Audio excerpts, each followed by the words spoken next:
बिस्मिल्लाहिर्रहमानिर्रहीम। Welcome to your own show. जनाब, आप और आपका मेज़बान आपकी खिदमत में हाजिर हैं। ये आपका प्रोग्राम है, इसे लाइक करें, इसको शेयर करें और प्लस इसको साथ मुंसलिक रहें।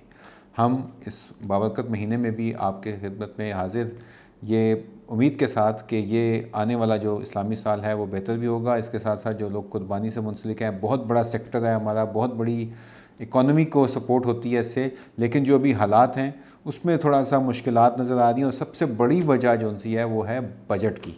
बजट जो इस साल का अब इख्तिताम है, फाइनेंशियल की बात कर रहा हूँ, जो हमारा माली साल है उसमें अब नई उम्मीदें, नए वसवसों के साथ हम देख रहे हैं। और सबसे बड़ा जो मेरे ख्याल से अब बड़ी सरकार जो पाकिस्तान का जो प्लानिंग कमीशन है, जो कि फेडरल गवर्नमेंट है, वफाकी हुकूमत जिसे कहते हैं, उसने पर्दा चाक कर दिया है उन तमाम चीज़ों से जो हम कई अरसे से कह रहे थे। और उसके बदौलत पता ये लग रहा है कि पाकिस्तान की तमाम बड़ी जो क्रॉप्स थी, यानी कि फसलें थीं, वो सब सुकड़ गई हैं। यानी कि हमारा जो पिछले 2 सालों में बेहतरीन सेक्टर जा रहा था ज़राअत का, उसको निचोड़ के रख दिया है और वो सुकड़ने पे आ गया। और सुकड़ने पे भी ऐसा कि हमारी जो, जिसे हम क्या कहते हैं कि सफ़ेद सोना कहते हैं, वो 30% कपास की फसल, शुगर केन हमारा 4%, हमारी मकई उल्टी जो सी है वो 15% तक चली गई है। इसके साथ साथ चावल जो हमारा $4 बिलियन, हमने कहा था कि इस साल हम $5 बिलियन को टच करेंगे, उसने भी हमारी क्या हुआ कि वो नेगेटिव हो गया है। वो किस वजह से हुआ है उस पर आज देखते हैं, क्योंकि अभी सीज़न है, उस पर भी बात करेंगे। लेकिन शुरुआत जो सी है वो ये है कि हमारे लिए इतनी मुश्किलात हो गई हैं। और प्लस एक इस सारे सिलसिले की अहम कड़ी कि हमारी जो खादों की जो खपत थी उसमें नुमायाँ कमी हो गई है। मुल्क के अंदर जो DAP फास्फोरस की खादें, इसके साथ साथ जो नाइट्रोजन खादें थीं, वो आपकी क्या हुई कि वो एक उसका सिलसिला ऐसा हुआ है कि IMF ने जैसे ही इसके ऊपर कहा कि आप टैक्स लगाएं, तो ऑलरेडी उसकी खपत कम है, उल्टा अब मज़ीद उसमें इस चीज़ की नज़र आ रहा है कि लोग जो उनसे हैं उसको बर्दाश्त नहीं कर सकेंगे। इसके साथ साथ ये अब एक बहुत अहम नुक्ता आ गया है कि हमारी बहुत सारी जो एक्सपोर्ट्स हैं IMF की कंडीशंस के साथ, IMF के साथ, हम क्या उनको पूरी कर पाएंगे? ये वो बहुत बड़ा सवाल है जिसका कि जवाब हम 2026 में ढूंढेंगे। हमारा ये मकसद ये है कि हम आगे बढ़ें और देखें कि कौन सी फसलें जो हैं वो हमारे लिए बेहतर हैं। इसलिए आपसे गुजारिश ये करना चाह रहे थे कि आज के प्रोग्राम में कि आपको बहुत सोच समझ के अपना जो अगला जो सीज़न है उसको हम इंतखाब करना है।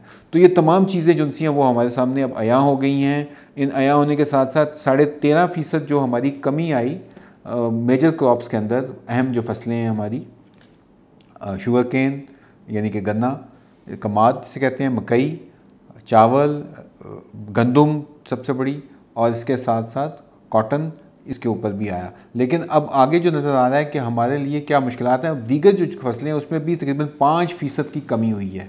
तो ये नहीं कि वो फ़ैसला हमारा जो सा था कि जी अहम फसलें तो चलें कम हुई हैं, कुछ बाकी फसलें बेहतर हुई होंगी, वो भी 5% कम हो गई हैं।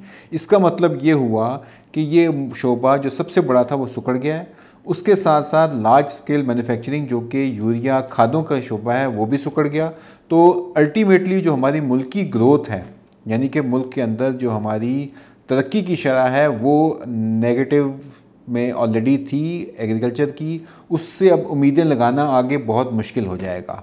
अब एक चीज़ जो सी आपको देखें, अगले साल के लिए हुकूमत कह रही है कि 4.5% वो तरक्की की शरह देख रही है। 4.5% बहुत बड़ा नंबर है, जबकि वर्ल्ड बैंक और एशियन डेवलपमेंट बैंक ने दोनों ने हमारी शरह को 3% से कम कर दिया है। ये क्या अवामिल है, क्यों इस वजह से ऐसा हो रहा है, ये जो सवाल है। क्यों? क्योंकि हमने क्या किया था कि किसानों के लिए वादा करके, जो पिछले साल पंजाब की हुकूमत ने खसूसन और बाकी हुकूमतों ने जो गंदम से हाथ उठाया था, तो मैंने कहा था 3 फसलों पे इसका इस एक फसल का जो गहरा असर पड़ेगा। और आप देख लें कि एक के बाद एक फसल जो सी है वो नेगेटिव होती गई और वो हमारे लिए मसले मसाइल बढ़ गए हैं। तो ये एक वो नुक्ता था जिसके ऊपर हम बहुत पहले बात कर रहे थे। अब एक चीज़ और आ गई है और बहुत सख्त शर्त है। फिस्कल पैक्ट जो तमाम सूबों ने साइन किया था, उसमें हुआ ये है कि अब गवर्नमेंट ने ये कहा जी कि अपने तकरीबन 1000 अरब रुपए के, उन्होंने कहा जी हम PSDP यानी कि वो अब वो नए प्रोजेक्ट्स नए मंसूबों के लिए करेंगे।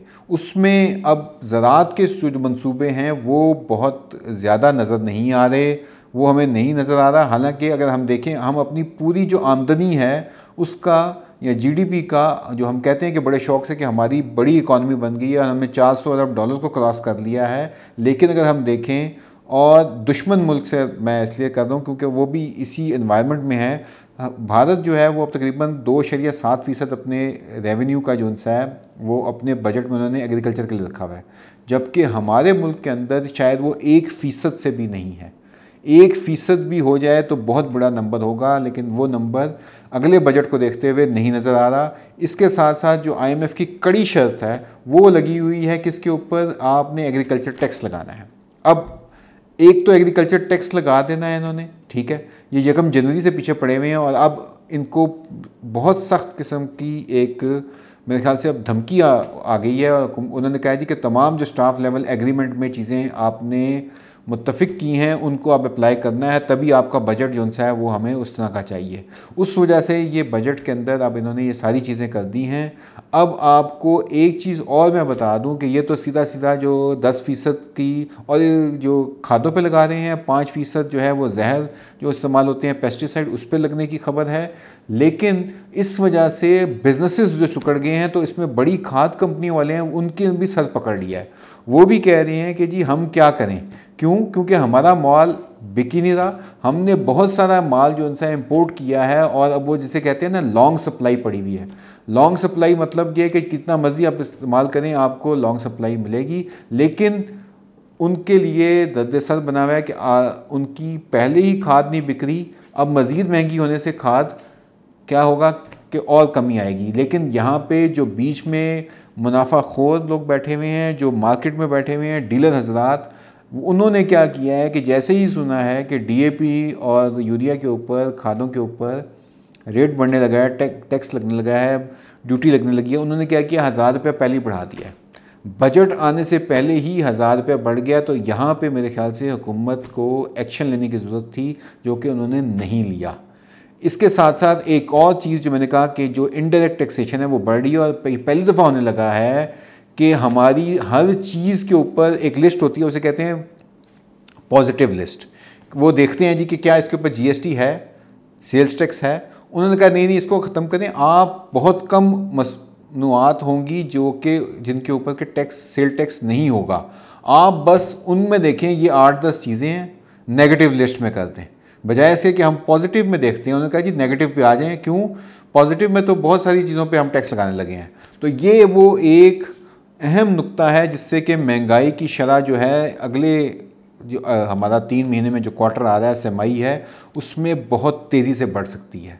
ये एक आपको अभी से ही इसके मतलब बता रहा हूँ, कंज्यूमर साइड के ऊपर और हमारी जो ख़ास तौर पे एग्रीकल्चर साइड है, इसके लिए बहुत मुश्किल वक्त शुरू हो सकता है, बल्कि होने जा रहा है। तो ये एक अहम जुज़ था आज की बात का।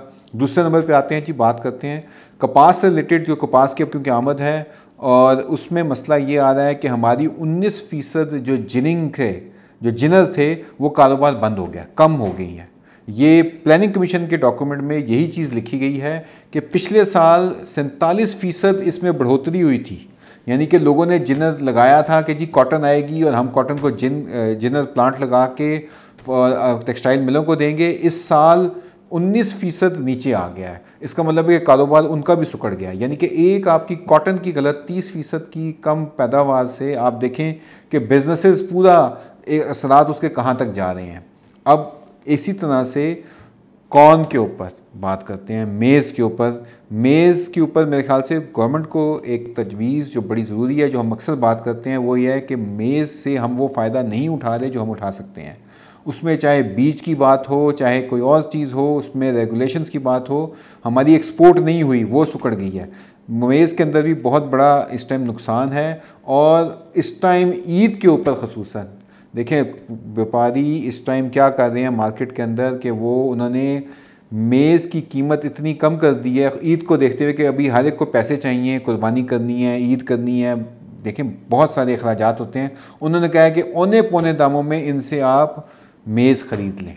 तो किसानों से दरख्वास्त ये है कि थोड़ा सा कड़वा घूंट के तौर पे अगर आप अपनी फसल रोक लें कुछ अरसा, तो यकीन करें कि ये आपको 2800-3000 रुपये भी देंगे। लेकिन ज़ाहिर है मजबूरी है, बहुत सारे लोग नहीं कर सकते। लेकिन ये सिलसिला मेरे ख्याल से जो इसे हम कहते हैं कि जिस तरह से कंपटीशन कमीशन ने फर्टिलाइज़र वालों के ऊपर एक यूरिया की कीमत फ़िक्स करने के ऊपर जुर्माने किए हैं, इसी तरह मेरे ख्याल से सूबाई हुकूमतों को इन व्यापारियों के ऊपर, मार्केट के ऊपर एक्शन लेना चाहिए जो कि गरीब किसानों का इस्तेहसाल कर रहे हैं। ये एक बहुत मेरे ख्याल से अहम मौका है, इसमें एक्शन लेना बड़ा ज़रूरी बनता है जी। आखिर में बात करते हैं चावल की। चावल की फसल क्यों कम हुई है जी? मसला आपने सुना है। आए मैं आपको एक रीज़न जो बहुत बड़ी है कि हम तो चावल के बड़े चैम्पियन थे। क्या हुआ पिछले साल कि हमारी पैदावार जो सी थी वो 2% कम हुई है। इसका मतलब है कि कुछ ना कुछ तो गड़बड़ है। क्लाइमेट चेंज, बाकी चीज़ें वो तो हैं ही अपनी जगह, लेकिन एक जो इस टाइम बहुत बड़ा फ्रॉड, स्कैम जिसे कहते हैं, सरेआम हो रहा है, वो ये हो रहा है कि एक मैंने अभी हम अहमदाबाद गया हुआ था तो वहाँ पे देखा कि एक हाइब्रिड की वैरायटी जो कि पाकिस्तानी अपनी वैरायटी है, जिसे हम कहते हैं कि SK111H, इसके मुतालिक लोगों को जो नौसरबाज हैं वो 100+ मन के सब्ज़ बाग दिखाकर उसका जाली बीज भेज रहे हैं। और इस पर मेरे ख्याल से दाद बनती है KSK इंस्टीट्यूट की, काला शकाकू राइस इंस्टीट्यूट की। उन्होंने बहुत एक्शन लिया है और ज़रा ये सुनिए उनके जो पैगाम है वो क्या आ रहा है। अस्सलाम वालेकुम मोहतरम काश्तकार भाइयों, मैं डॉक्टर मोहम्मद इजाज़ आप लोगों से मुखातब हूँ। असल में इस वक्त सोशल मीडिया पे जो 111H के नाम से वैरायटी काला शकाकू में मंजूर हुई है, उसके सीड की फ़रोख्त का फेक न्यूज़ चल रही है। हालांकि अदारे ने कोई ऐसी न्यूज़ नहीं दी कि इस वैरायटी का सीड हमारे पास अवेलेबल है और हम इसको सेल कर रहे हैं। ये किसी ने अपने मज़मूम मकसद के हसूल के लिए ऐसा किया है। लिहाजा मेरी आप तमाम हजरात से गुजारिश है कि किसी के झांसे में आके गलत किस्म का कोई सीड महंगे दामों लेके अपना नुकसान न कीजिएगा, क्योंकि अदारा काला शकाकू इस वक्त जो है 111H का सीड सेल नहीं कर रहा और इस साल एवोल्यूशन ट्रायल लगेंगे और मल्टीप्लिकेशन होगी, जिसका सीड नेक्स्ट क्रॉप सीजन में आपको अवेलेबल होगा। थैंक यू वेरी मच जी। पैगाम सुना आपने। अब बहुत सारे लोगों के साथ लाखों करोड़ों रुपए का इस टाइम वहाँ पे फ्रॉड हो रहा है। और अगर आपको पहले भी दरख्वास्त की थी कि आप अच्छा बीज लें, क्योंकि पिछले साल भी हाइब्रिड में बहुत मार पड़ी है। इवन सीड अथॉरिटी तक के लोग और मिनिस्ट्री और बहुत सारे मतलब असम्बलियों में बात हुई है, मुझे पता है स्टैंडिंग कमेटी के अंदर बात हुई कि ये कितना बड़ा जुल्म किया गया, इस वजह से हमारी पैदावार नीचे गई है। हमने अपने इलाके, अपने मौसम और अपने हालात को देखे बगैर एक भेड़ चाल के तहत वो काम किया जो कि नहीं करना चाहिए था। आप अपने इलाके के मुताबिक अपनी जो बीज का इंतखाब करें और सही वक्त के ऊपर लगाएं ताकि आपकी पैदावार ज़्यादा हो। और ये जो KSK 111H की बात हो रही है, ये वो कह रहे हैं हमने भी लॉन्च ही नहीं किया, इसे तो हम शायद अगले साल लॉन्च करेंगे। तो वो लोग जो ये झूठ फैला रहे हैं, झूठ की बिना पर कारोबार कर रहे हैं, उनको मेरे ख्याल से हमें उनकी इस्लाह की अल्लाह ताला से दुआ करनी चाहिए। और उनका अगर जिस तरह से उन्होंने अगर ये फ्रॉड किया है तो उनको कैफ़िर किरदार तक पहुंचाना जो है वो एग्रीकल्चर डिपार्टमेंट का भी काम है और इसके साथ साथ हमारी अदालतों का भी काम है। तो आपको अगर बेहतरीन बीज चाहिए हमारे से रब्ता करें, हम आपको ऑथेंटिक सीड प्रोवाइड करेंगे और अपने किसान मददगार चैनल के थ्रू आप तक उसकी जो मुकम्मल जो प्रोडक्शन प्लान है वो आप तक पहुंचेगा। इसके साथ साथ मियारी बेहतर खादें, इसके अलावा आपने वो जो 10 हमारी बैन मसनूआत हैं, जहर हैं, उनका इस्तेमाल नहीं करना, उसकी पूरी प्रोडक्शन टेक्नोलॉजी हमारी उसके ऊपर है। आप किसान मददगार से इसके मुतालिक मुकम्मल मालूमात ले सकते हैं। इसके साथ साथ आपका अगर कोई मज़ीद कोई सवाल है तो ज़रूर भेजें, क्योंकि मैं इस पर लाजमी बात करूँगा। आपके लिए। अगले प्रोग्राम में ईद के बाद इंशाल्लाह आपके तमाम सवालों के लोगों ने मूंजी के मतलब पूछा है, बहुत सारे जो दोस्त हैं उन्होंने मेज़ के मतलब पूछा है, अगली फसलों के मतलब पूछा है। इसके ऊपर पूरा हम एक सेशन करेंगे, आपके सवालों के जवाब देंगे। अपने सवालात ज़रूर भेजें। इंशाल्लाह हमारी पूरी उम्मीद है कि जो जुलाई में आपकी जो तिल की है काश्त, उसके मतलब भी आपको बेहतरीन जो है वो रहनुमाई फराहम करें। तो जाते जाते आप सबको जनाब हमारी कॉन्केव एग्री के आप फैमिली का हिस्सा हैं, हमारी जो पूरी टीम है, हमारे जो पार्टनर नेटवर्क के लोग हैं, इन तमाम की तरफ से तमाम पाकिस्तानियों को ईद मुबारक। अल्लाह ताला आपको अपने हिफ्ज़ व अमान में रखे और आपको इस ईद में बेहद खुशियाँ और आपकी तरक्की और खुद इन्सारी की तरफ ले जाए। बहुत शुक्रिया।